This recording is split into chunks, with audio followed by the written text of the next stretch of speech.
هعمل جولة في بيتي. Oh my god! واو! انا عارفه ان انا عملت لكم جوله في بيتي قبل كده، بس انا ما غيرتوش، يعني غيرت الستايل بتاعه طبعا. يعني انا صورت لكم في عمام عشان ما احرقش عليكم. اوكي، ده اول حاجه الحمام، الله يكرمكم كده.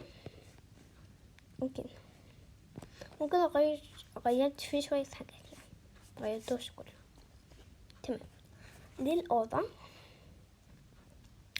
انا كنت ناويه اعمل فيلم وكده، بس يعني مع البيت التاني صغير اوي، يعني برضو قلت القطعة دي عجبتني وانا بعملها، فقلت خلاص ده هيبقى بيتي، فعملته كده. تمام، وده المطبخ. طبعا مستغربين ليه حطيت تلاجتين. مثلا هنا ممكن احط اللحمة بتاعه، وهنا مثلا الرز والعيش وكده. لو الحاجات اللي ملهاش مكان هنا احطها هنا، فهمتوا؟ كمان ده نقدر ممكن احط 3 تلاجات يعني.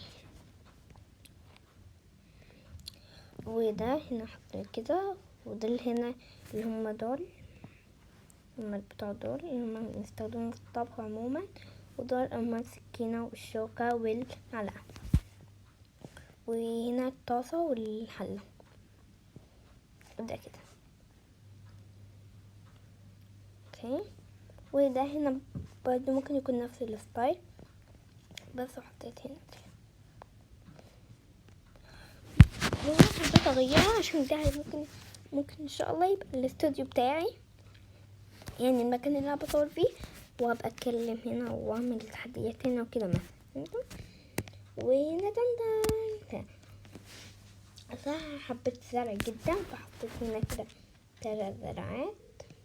الشجرة الكبيرة اللي هي محطوطة اصلا، اللي هو البيت هو اللي حطيتها كده، هي اللعبة هي اللي حطتها في البيت. حطيت 3 دول العوامات دول، ودي كده عوامة يعني مش بتوزع ولا حاجة، دي كده شكل كده. وهنا دول هنا كده، ودي ترابيزة انا اللي ضايفة الترابيزة، يعني هي مش مع اسمها ايه دي اللي هي ده، هي شمسية.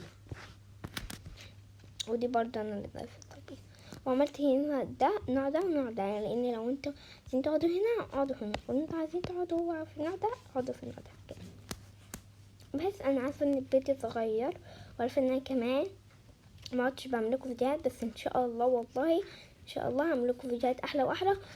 وكمان انا مخي خلاص هينفجر من كتر التدوير فيه على فكرة. بس ان شاء الله هعمل لكم فيلم في اللعبة دي. اوكي ماشي، فيب و لا تنسوا اللايك وشير وسبسكرايب. باي.